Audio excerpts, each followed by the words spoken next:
what we help them do is walk that back to say, if you could have given a better price guidance from the beginning, not only will you make more money, you'll close deals faster, but you will remove a lot of that unnecessary process, right? Versus sometimes folks have the misperception of, well, we just need to speed up the review process. It's like, well, you can only speed it up when most deals are going through the review process, right?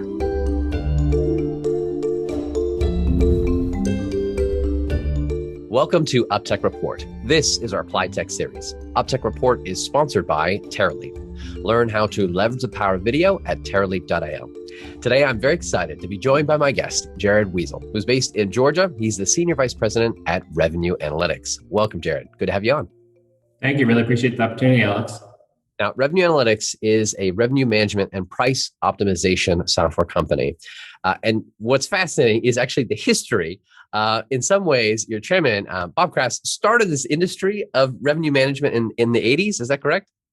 Yeah, absolutely. I mean, it's definitely a fascinating legacy, right? So the roots of our company date back to the 1980s in the airline industry during the time of deregulation. And Bob Kraft, now our chairman, was actually a lawyer at Delta and was tasked with finding opportunities to grow revenue in this kind of new world order, right, as things became deregulated. And they set up a task force, essentially, that ultimately led to the invention of a lot of the core revenue management principles that still persist today. So I like to basically say, he's the reason why if we all went online to our favorite kind of booking portal today and tried to buy an airline seat, we'd all pay a different price, right? That's really the science of revenue management based on willingness to pay, available capacity, et cetera. All started that. And he actually then wrote a whole book on it, published in 1997, I think, on this whole concept. Yes, he did, right? Which is a New York Times bestseller, dubbed the guru of revenue management. So it's a really rich legacy. Now, his sons Dax and Zach are the ones that have taken revenue and analytics, what is today, and have grown it. Is categorizing this as a family business, starting as a family business? Is that a good way to call it? I think it's definitely in their DNA. There's no doubt about it. I think their dinner conversations as kids growing up are probably far different than mine, right? I think it's definitely in their blood. But Bob Kraft, when he had landed really on this concept, and the airlines had left and started a consultancy that evolved into a software company, very focused in the airline space, and then grown to hotel, et cetera. He ended up selling that, kind of did the lecture tour, book tour, and then a couple of decades ago, his sons came back. Now that they were in the workforce, right, and said, we think, our turn, to still basically write the next chapter of the story, right, where it's not done, right. There's continually abilities to push the boundaries in what I consider the more traditional revenue management spaces like airlines, hotel, cruise, et cetera. And then selfishly, where I come in is also kind of how do we adapt and evolve those into industries that are much newer in the adoption cycle of, more data-driven, analytic, consistent, automated pricing and revenue growth decisions. Now, for Jared, you actually joined the company 7 years ago. Was that correct? Roughly, right? Yes, 7.5 years ago. Yep. And it started though with building custom software solutions for larger companies, I think Fortune 1,000 to 5,000 kind of companies. And helping them, but now you've actually transitioned to building a SaaS model so that even others can come on and help me understand, like, what was that shift and what was that? How did that look like? Yeah, another interesting part of the growth story, right? So when the company was founded, you're spot on. It was really a for-hire custom pricing and revenue management consultancy, right? And what has remained core to our DNA even to this day is their company is basically split between business strategists, PhD mathematicians, and data engineers. And when you think about just the complexity of pricing every room in Marriott, right, or pricing every transaction for a $20 billion industrial products company, our secret sauce is how do you create those cross-functional interworkings across those teams? How do we understand the data? How do we statistically calculate what the right price should be? But then constantly, how do we calibrate and make sure it fits with the business use case and need? So that allowed us out of the gate to build custom fit applications. It was great business, right? We have a ton of customers in that space and that still remain customers today. The problem is it's expensive and it takes a long time. And in those spaces where folks really appreciate that specific, nuanced, highly tuned, customized approach, it's great, right? But the opportunity to scale that becomes limiting. So that was really kind of what we call 1.0 of the company. The fascinating next step as we started to progress towards the SaaS world is a lot of those customers actually came back to us and said, we absolutely love your capability. I mean, we have customers that were presenting proudly in their annual reports to shareholders the type of uplift we were delivering. But they said, these systems need care and feeding, right? Things change, data changes, market changes, there's acquisitions, there's divestitures. We want to make sure we're continually tuning it like a fine-tuned race car, right? Are you all available to do that for us? Because you have the expertise. You built it, you've trained us up, we're running it, but we need to calibrate the models. We got new data coming in, et cetera. So we moved into this world of basically we started to manage as an outsourced analytics shop some of those custom built solutions. That was kind of our first foray into the recurring revenue type of world, seeing the value of being able to remain involved, right? And not just drive the system, but also adoption, right? One of the biggest challenges, most analytics initiatives that folks take on, when there's struggles, it's not that the math's wrong, right? It's an adoption challenge, right? People are actually using the numbers, using the software, using the data that's coming out. Actually using it, right? Once the kind of honeymoon phase wears off. So that was kind of the next foray. And then as we started to continue to grow, start to think about other industries that we could apply, hey, we're really onto something here in these industries. While it's not an exact lift and shift from a hotel to a manufacturer of automotive parts, we should be able to leverage a lot of that, right? But the problem is you get into there is for places that are less further along in their sophistication, their adoption of analytics, even quite honestly, kind of prioritizing pricing as a discipline or a muscle within the organization. Part of the adoption hurdle becomes how do we do this cheaper, faster, better, more consistent out of the gate to really prove it? And that in combination with just the advent of technologies around cloud and computing and things that allowed us to do things much quicker, iterate more rapidly at a way more cost-effective price point has pushed us now to be in a purely SaaS enterprise software offering to really just help folks make better pricing and revenue growth decisions. That's nice. So starting with those three parts of the business strategists, PhD mathematicians, data engineers, you're building custom software and then you deliver it to them and they're like, wow, actually, we need to help to keep this updated and going. And so you're providing that service and then you realize, what? We could actually provide this ongoing as a software, as a service to everyone, scaling the availability as well to more options. Now, your different verticals, you guys help in media and ad buying, in travel and hospitality, and then manufacturing and distribution, correct? Those are your verticals? Got it, yep. Now, it obviously started in the travel and hospitality. That was where it began. But now you're seeing opportunity in manufacturing and distribution, which it sounds like your specific area that you lead. What is let's be frank, what's the adoption there like? Is people like, yes, I need this, I want it? Or is there any pushback of why do I need that? Why do I want that? Yeah, it's a great question. I mean, I think it's both what keeps me energized every morning when I get up, but also has me completely exhausted by the end of the day, right? I think this is a incredibly immense and diverse space, right? Manufacturing means a whole bunch of different things. There's more than 24 different subsectors, right? And there's a lot of common characteristics, but there's also a lot of nuances. And so, historically, these organizations have been incredibly adept from maximizing the operational efficiency of the business, right? These businesses are all about how do I squeeze every penny out of the manufacturing process, out of the delivery and the logistics, right? Out of the sourcing of the commodities that go into it. Pricing has just always been an afterthought for them, right? And I think because of that, I wouldn't say necessarily that adoption's low. We've experienced incredibly high growth in this space. It's just that they are still very early in the adoption cycle as an industry, right? So for the folks that recognize either the pain or the gain to be had from this, the adoption rate's high. It's just most folks are still very siloed in their thinking, right? And the classic story I always share is I had a client where obsessing about removing a penny of cost from a pallet of their good. Completely aspirational. It makes tons of sense when you're selling hundreds of millions of pallets a year, right? But they then turned around and let the sales rep discount up to $50 off the pallet of good with no justification or rhyme or reason. And so there's this interesting disconnect from, like, you talk to a CFO, like, that penny must have been phenomenal, but you turned around and let the sales rep drop the price by $30. You need both, right? You need both. We're not saying forget the cost side, but it's time to also be thinking about the growth side. And so I think that's where candidly, I probably spend as much of my time evangelizing as anything else, right? And just helping people understand, because a lot of times they'll feel the symptoms of bad pricing, but they don't connect it to the root cause that it's a pricing issue, right? And so that's where we find a lot of folks that engage us actually candidly come to us with comments like, our customers are telling us it's taking too long to turn around quotes. Or there's a term in this space called price exceptions, which essentially, corporate will set some very loose guide rails, kind of like that example I gave. Oh, the sales rep can discount up to $30 off this pallet of goods. Well, if they need to go below that, that creates what we call the dreaded price exception, where now a deal has to pass approval of a various number of stakeholders that are typically highly compensated, tasked with driving the business, are now basically rubber stamping deals that come across their desk.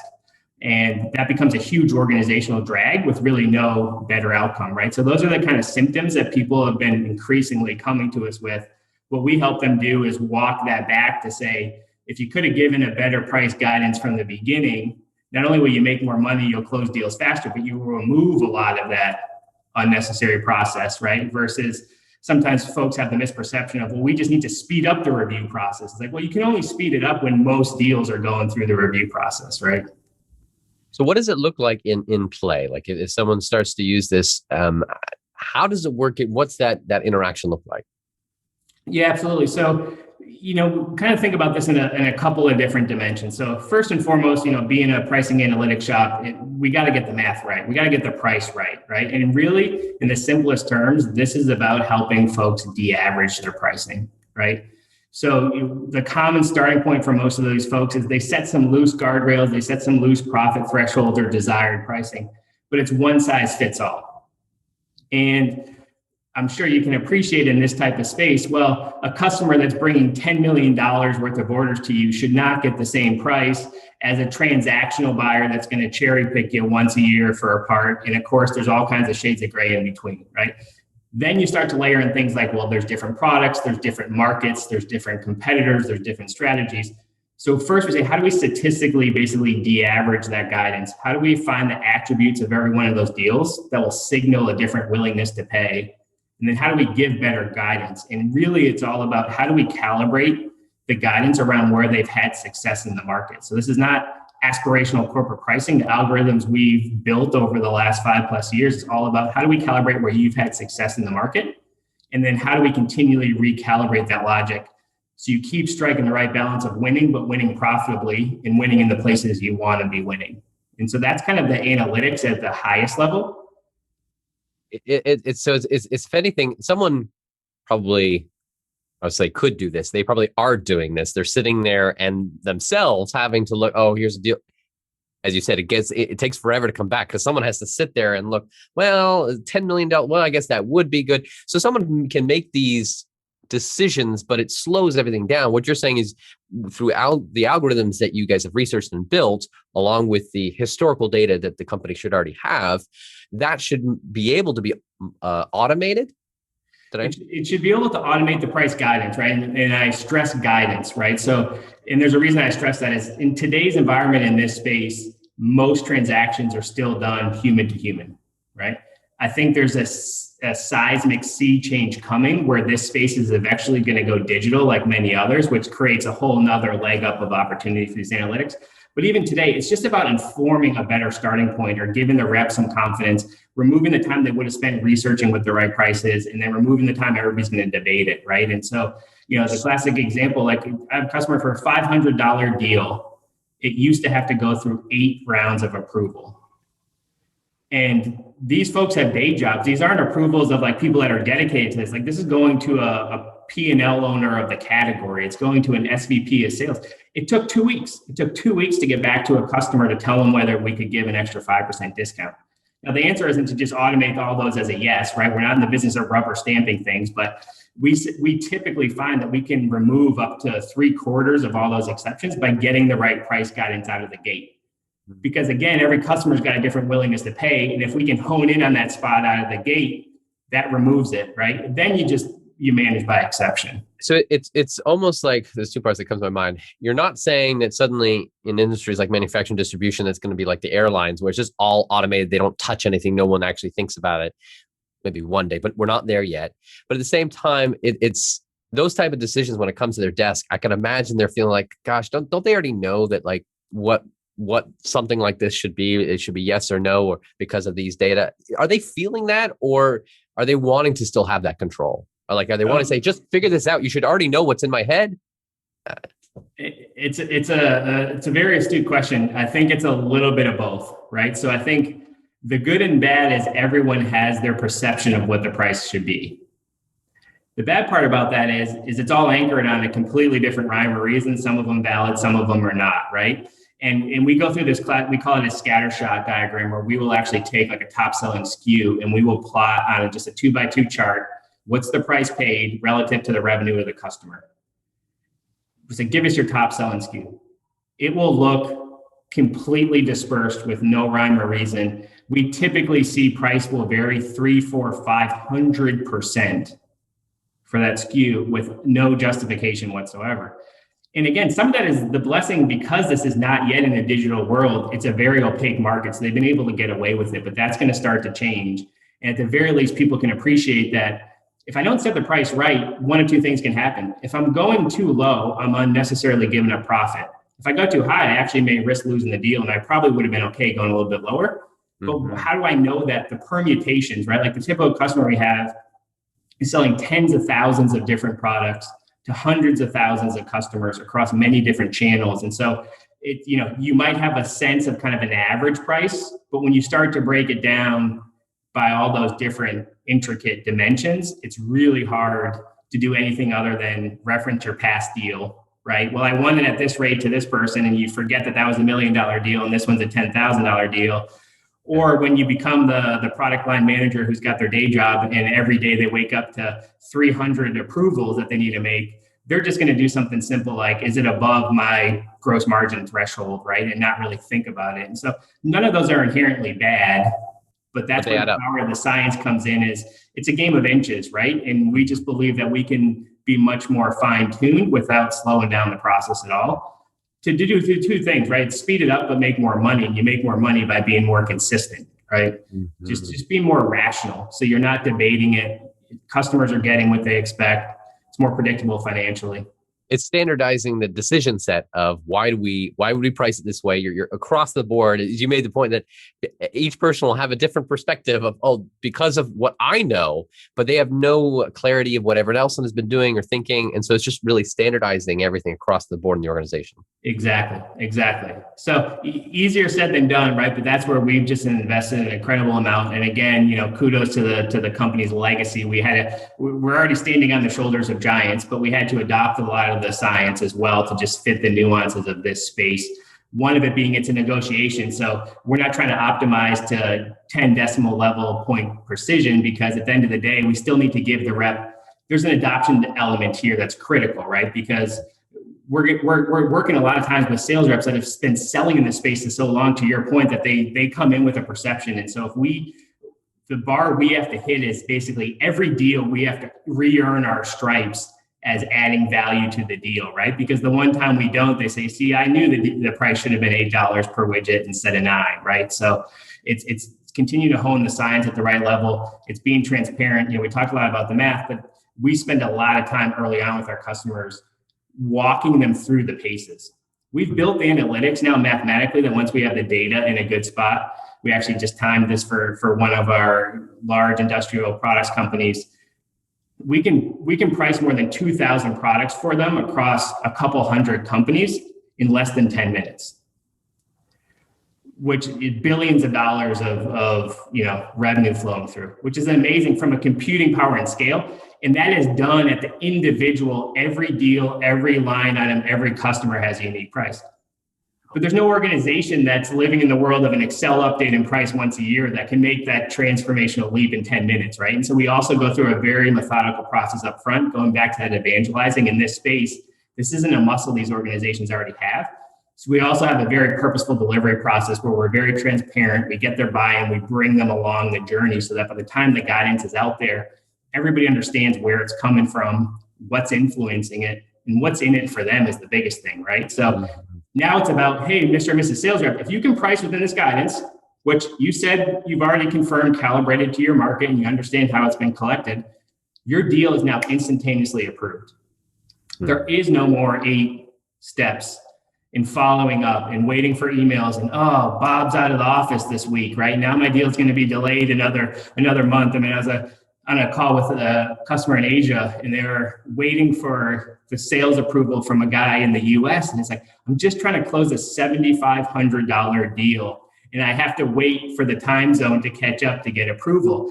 It's just like, again, maybe that should happen for a really big deal, right? We're not in the spirit of automating everything in this space, but there's just a world of efficiency gain to be had. This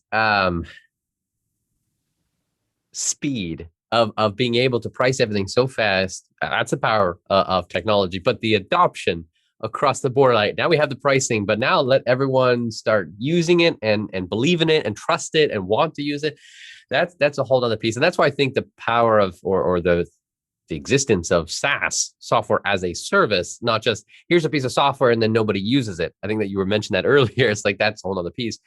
I feel like that's where you guys have started to really hone in on all right, here's not just the software and solution, the technology, but will help you get it in use with the team. Is that correct?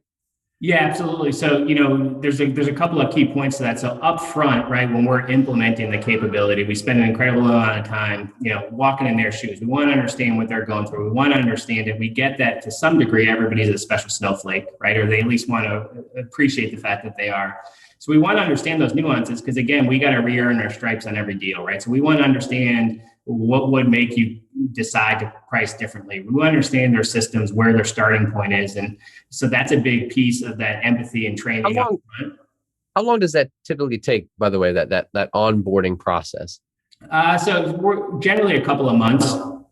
Gotcha. It varies by customer. And again, that's a purely adoption thing, right? And it's an investment on both our sides to just make sure that the impact sticks, right? Because again, once we have the data, we can give you the answer in 10 minutes, but that just doesn't do you a lot of good when we now push that through a CRM to thousands of sales reps and say, ta-da, we now have a better mousetrap for you, right? We promise you'll win more deals and you'll make more in commission, right? So it's a very purposeful process to get them bought in, even though we're very confident in the math. We want them to be believers in it.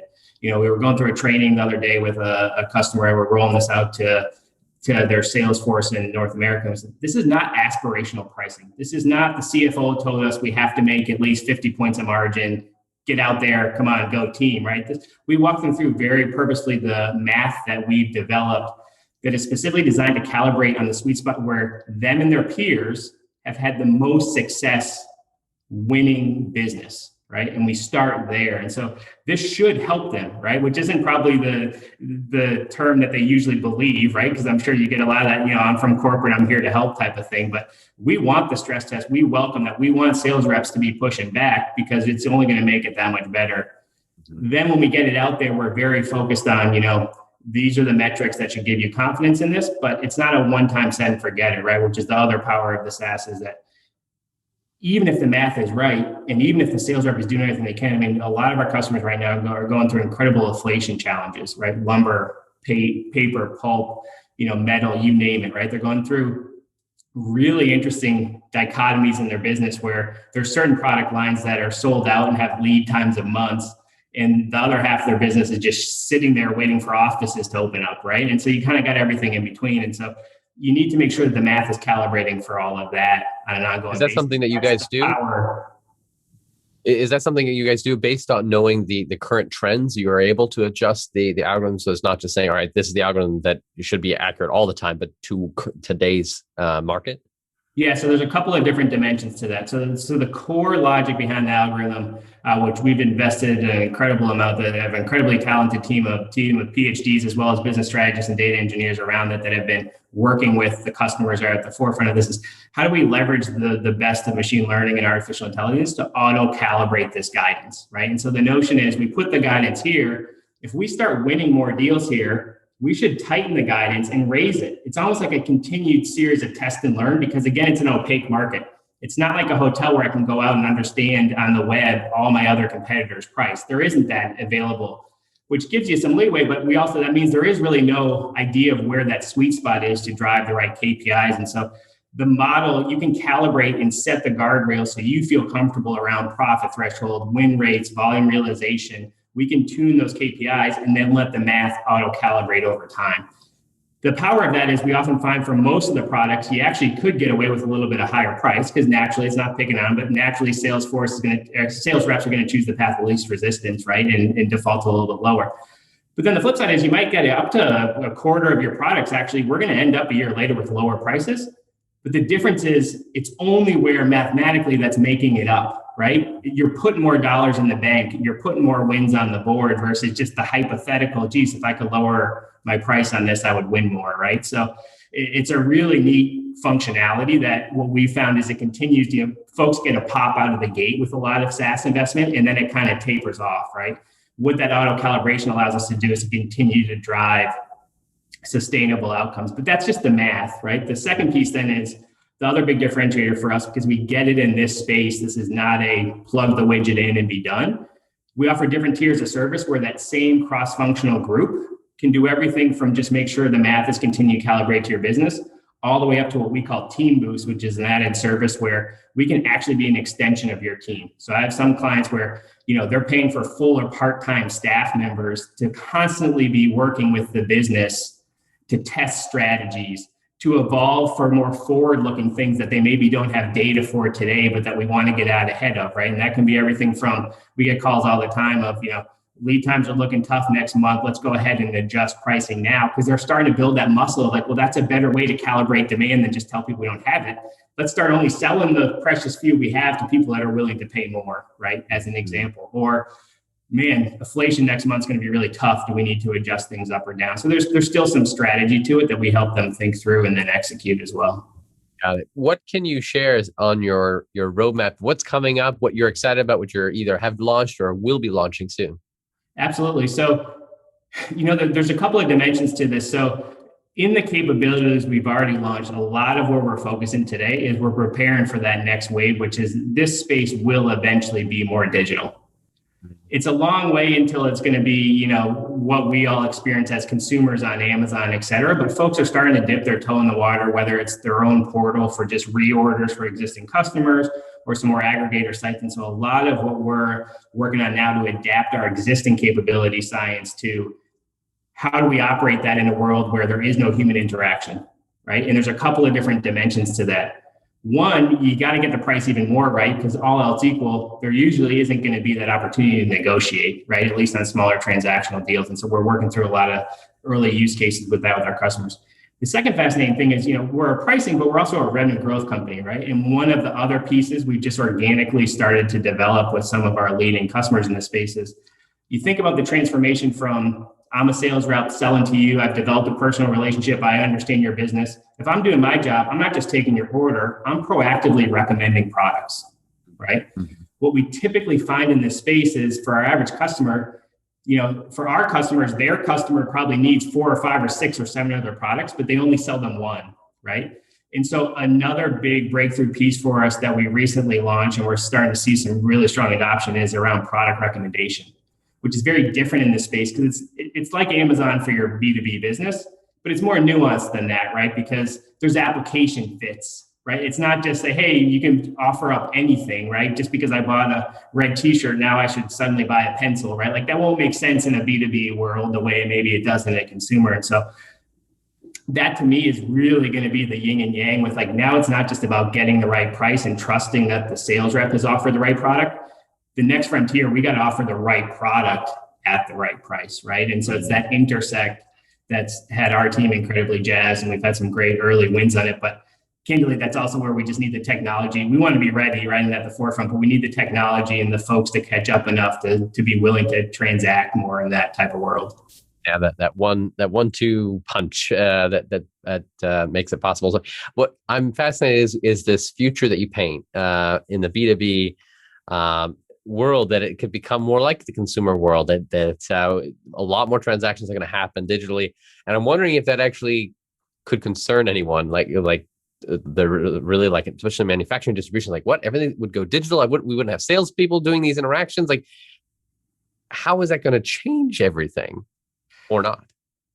I think it'll change everything and not change much at all, right? It's kind of the classic answer, right? I think the demand is already there, right? I mean, all of us are consumers. We've just come to, even pre-pandemic, we've come to just appreciate the convenience of picking up my phone and reordering something, right? And yeah, there's an opportunity to talk to an expert if I need it, but for my day-to-day needs, I don't need to talk to an expert as I'm ordering my kid's cereal, right, to be delivered or what have you. And so I think in that world that's more transactional, more commoditized, it really shouldn't change much, right? It's a convenience play. And I think the first step, if we're working with a lot of our customers, you don't have to force everybody there, but you got to start making that channel available because customers are more and more going to want to self-select into that. But you can give them the out. And that's what I mean by it's not going to change a lot overnight. Like this isn't like every salesperson's going to go away tomorrow kind of thing, right? I think on the big accounts, right, there is still absolutely a role for the sales rep as far into the future as I can see. But the pressure is going to be more on the consultative piece of that, right? I'm not just here to take your order. I'm here to help you solve your problem, right? So I'm selling you automotive parts into a brake repair shop, or I'm selling you electrical components into a building, construction project, or I'm selling you paper products into your office. Like, it's not just, hey, Jim, I'm here to take your order, but let me talk through what your needs are. How can we best package it together? But I think it's going there, right? Whether folks want to kind of come along for the ride, but I think the winners are going to have to get there faster. I think there will be savings from a resource perspective, but it's not just hey, let's swap out sales reps for a URL, right? Right. For you guys, just coming back to the product for a moment, is your product's Price Plus, I think is what it's called, and then also the product one. Is that called Product Plus? Yep. Very simple names. I like it. Keep it simple. Price Plus, Product Plus. The best customer for you that makes sense to be able to. What do they look like? Can you describe them? So those our listeners they might be like, oh, this sounds really good, but they actually aren't a good fit for you. And there's others who be like, just help me understand who those are. Yeah, it's a great question. I appreciate you asking. So there's a couple of buckets, right? From a company characteristic perspective, the three things we're typically looking for is a complex catalog of products or services that you're selling, right? Selling it through multiple channels, right? Which really basically today means you're almost competing with yourself, which has become really fascinating more than anybody else, right? Because I can go buy your product on a retail shelf or through a distributor or through your sales rep. And then, at least a significant piece of that product being tied to underlying commodity costs, right? And it's really the intersection of those three, because where the math, again, this is kind of a game of inches. We're just looking to stack the deck, right? That's really what we're looking to do for you. So we need a large number of observations, and we need a business where the complexity has just pushed beyond what Excel and a couple of people could handle and keep pace with, right? So that's kind of the characteristics of folks we look to. As a result, there's a handful of subsectors that we really focus on. From a pain point perspective, I mentioned a few earlier on, but folks you start to hear things like, it's taken us a really long time to turn around a quote. Our customers are saying we're too slow, right? Is one, huge alarm bell kind of going off for us. That's a pricing problem. It's probably not, you need even more CRM software workflows, right? The other one we hear a lot is, geez, our either win rate is too high or it's too low. Right? We're just not winning as much as we used to. We can't figure it out. Or conversely, like we're winning a lot, but my margin's kind of eroding, right? Another one is this whole price exceptions thing, right? It's probably the one that's the most emotionally attached. When I get on a call with somebody, I'm just educating what we do, and I mention price exceptions. You can quickly tell they're like, no, it's not for us, or they get really close to the screen, like, can I tell you how many I wake up to every morning, right? It's just like, finally, it's like this cathartic experience, right? It's like we have 25,000 of these a year that we have to process, kind of thing, right? And so, if you have price exceptions, that is not a workflow automation problem. It's a pricing problem. I think are really the main pieces. Got it. Well, thank you so much for walking us through both the history of the company and the product, and also a little bit of the future of what we could expect. For those that want to learn more, head over to revenueanalytics.com, and you'll be able to kind of dig in. You can even take a look at the book, the book that they wrote on this, and book a demo to explore more. Thank you so much, Jeff, for joining us. It's good to have you on. No, my pleasure, Alex. Really appreciate the opportunity. Absolutely. And we'll see you all on the next episode of UpTech Report. Have you seen a company using AI, machine learning, or other technology to transform the way we live, work, and do business? Go to uptechreport.com and let us know.